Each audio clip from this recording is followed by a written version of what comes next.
Hi, my name is Billy Flowers and welcome to my channel where I talk about velocity banking and how we can use this strategy to massively pay off debt.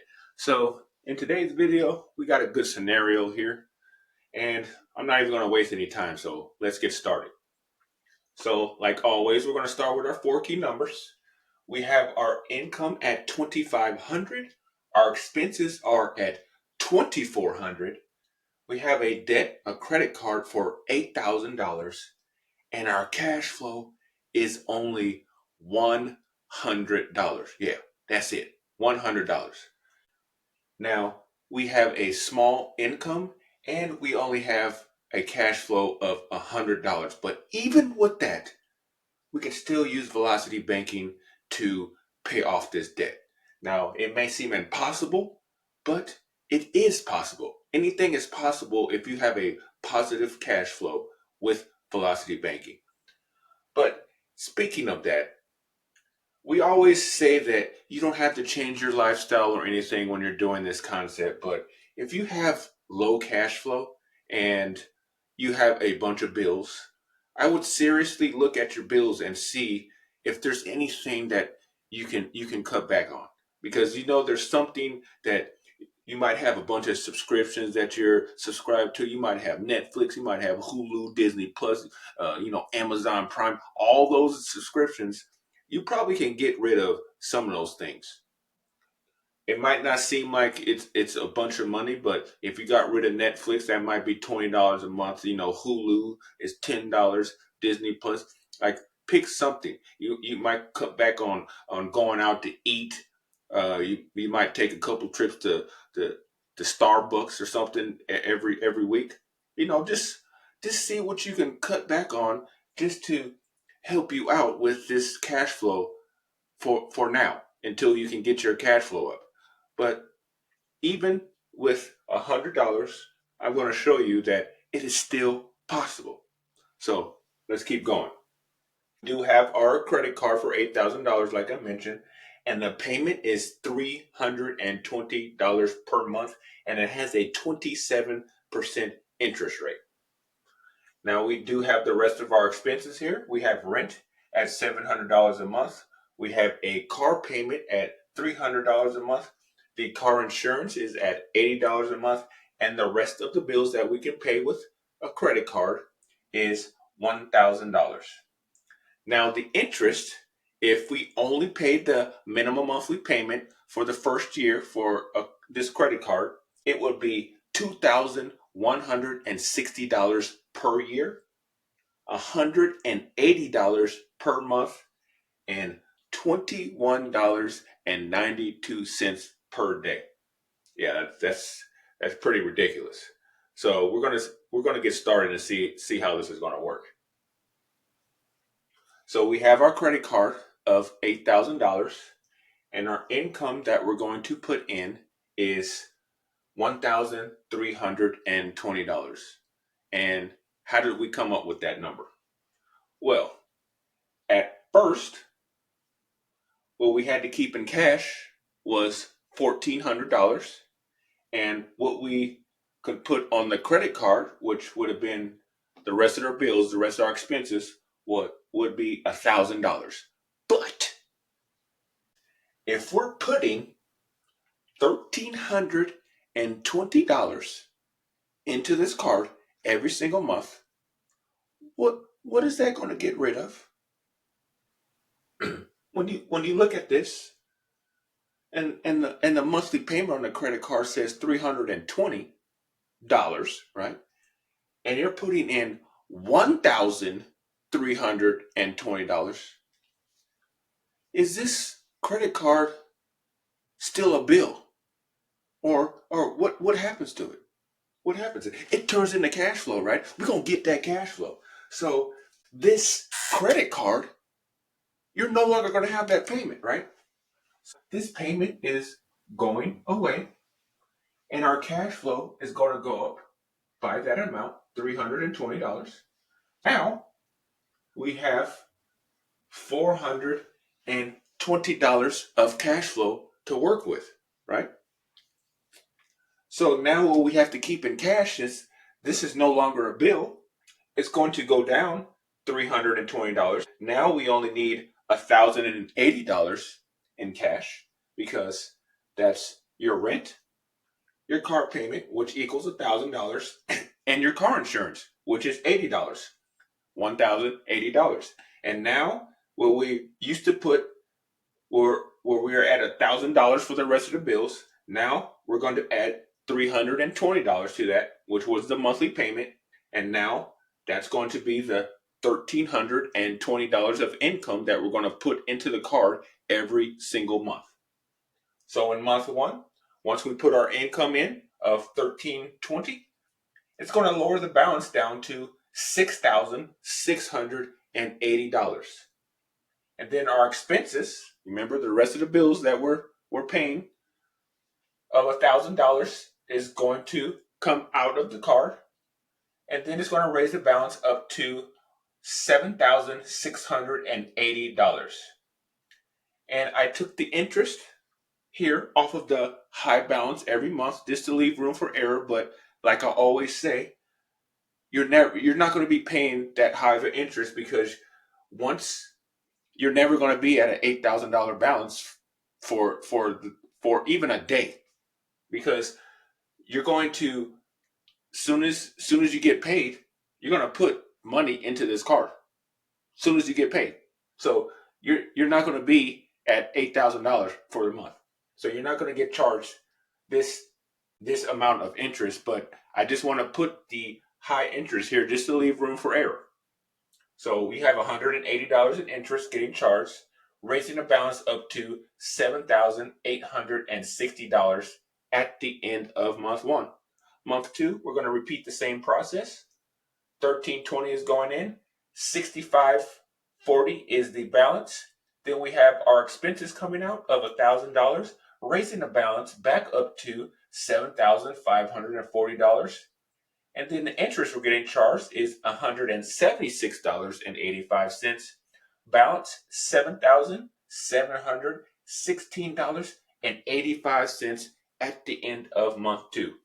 Month three, we have our income going in, our expenses coming out. $7,396.85 is the balance. $173.63 is the interest, raising the balance up to $7,570.48 at the end of month three.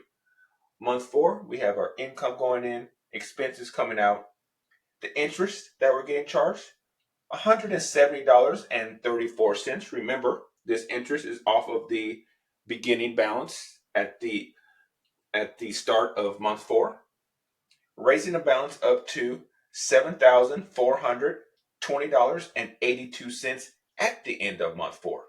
Month five, income in, expenses out, $7,100.82 is the balance. $166.97 is the interest. $7,267.79 is the balance at the end of month five. Month six, income in, expenses out, $6,947.79 is the balance. $163.53 is the interest, raising the balance up to $7,111.32 at the end of month six. Month seven, income in, expenses out, $160.01 in interest. $6,951.33 is the balance at the end of month seven. Month eight, repeating the same process. Income in, expenses out. Your balance, $6,631.33. $156.41 is the interest, and $6,787.74 is the balance at the end of month nine. Now, this should be a routine for the people that's been watching this whole time since I've started. This should look like a routine that we're going through. We're doing the same thing every month. because we already know how much money that we have to keep in cash. It's guaranteed every month. These bills right here they're not going to change. Your rent is always going to be $700. Your car payment is always going to be $300, and your car insurance is, well, hopefully it stays at $80. Sometimes they like to raise their insurance rate, but for the time being, it's going to be $80. So you know that you need $1,080 to stay in your bank account every single month, and all the rest of your money is going to go towards the card. So if, say for instance, during this time you get a raise at work, where do you think that money's going? On this card. If you get a bonus check at work, where do you think it's going? On this card. If you got a side hustle, where that extra money going? On this card. All the extra money besides what you got to keep in cash is going on this card, because what that's going to do, it's going to help your cash flow for one thing, and it's going to help you pay down this card faster, and it's going to offset the interest cost that you're going to pay. So all the extra money that you get, you're dumping it on the card. After this $1,080, everything else is going on the card. That's the key. So we have month 8 here. We are putting in our income, and then our expenses are coming out. $6,467.74 is the balance. $152.72 is the interest. $6,620.46 is the balance at the end of month 9. Month 10, we have our income going in, our expenses coming out. $148.96 is the interest. $6,449.42 is the balance at the end of month 10. Month 11, repeat. Income, expenses, interest, $6,274.53 is the balance at the end of month 11. Now we're going to month 12. Income in, expenses out. $5,954.53. Now the interest, $133.98 is the interest. $6,088.51 is the balance at the end of month 12, the 1 year mark. So even with me calculating the high interest that I've been calculating this whole time, we went from $180 all the way down to $133 in interest every month. Not too bad. Remember, our cash flow isn't that high, so the interest is not going to be moving, or even the balance is not going to be moving too much, because we're still paying interest off of this lower cash flow. But let's keep going. We have month 13. We have our income going in, our expenses coming out. We have $137 even coming out for your tax, or for your interest, and it's going to raise the balance up to $5,905.51 at the end of month 13. Month 14, we have our income going in, our expenses coming out. Interest we're going to get charged now is $132.87, raising the balance up to $5,718.38 at the end of month 14. Month 15, income in, expenses out. $5,398.38 is the balance. $128.66 is the interest. $5,527.04 is the balance at the end of month 15. Month 16, income in, expenses out. $124.36 is the interest. $5,331.40 is the balance at the end of month 16. Month 17, income in, expenses out. $5,011.40 is the balance. $119.96 is the interest. $5,131.36 is the balance at the end of month 17. Month 18, repeat. Income in, expenses out. Interest, $4,926.82 is the balance at the end of month 18. Month 19, income in, expenses out. $110.85 is the interest. $4,717.67 is the balance at the end of month 19. Then we have month 20. Income in, expenses out. $106.15 is the interest.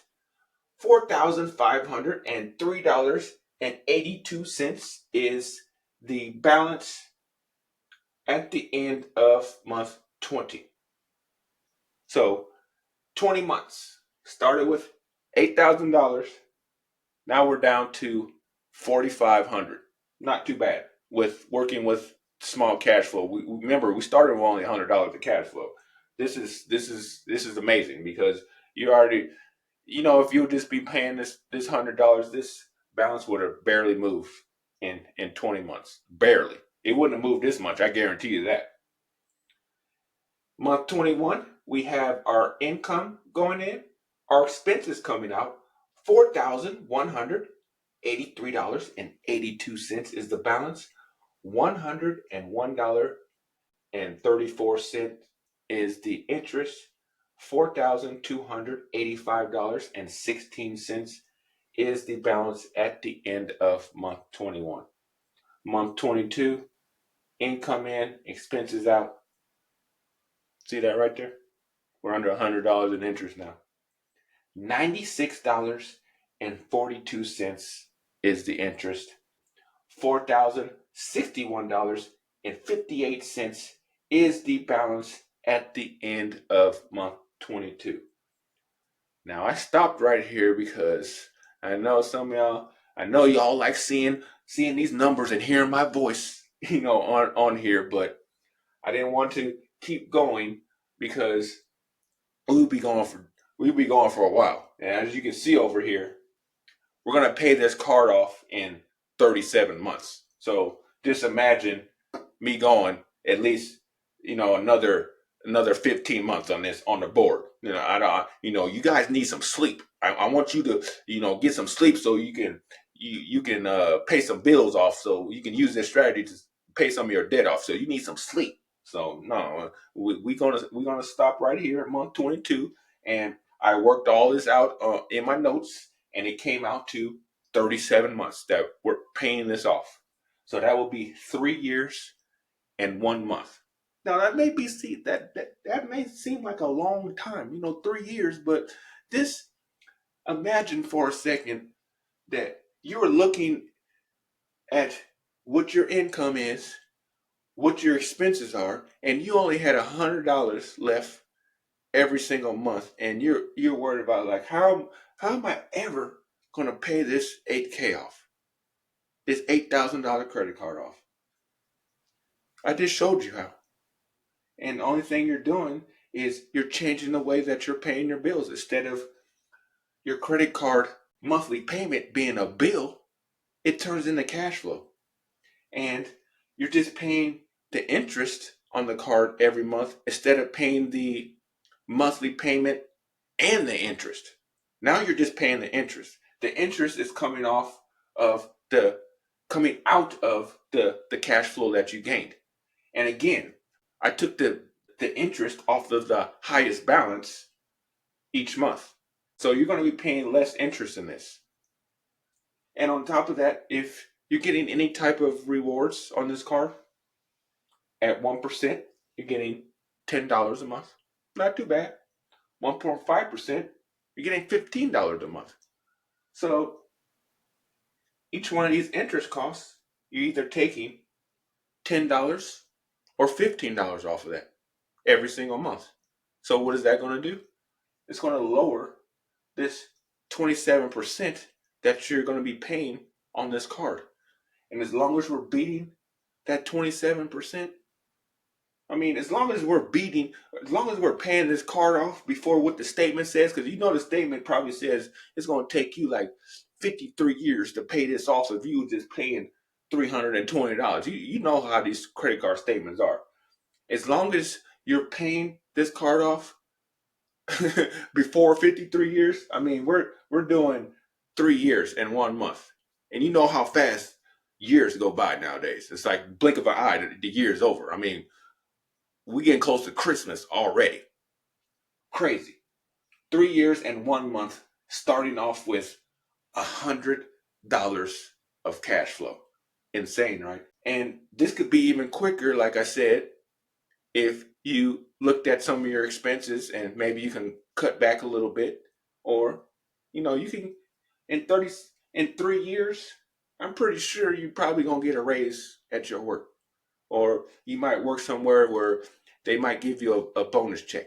Something gonna happen in 3 years. Or you might get a new job and start making more money. Anything can happen in 3 years.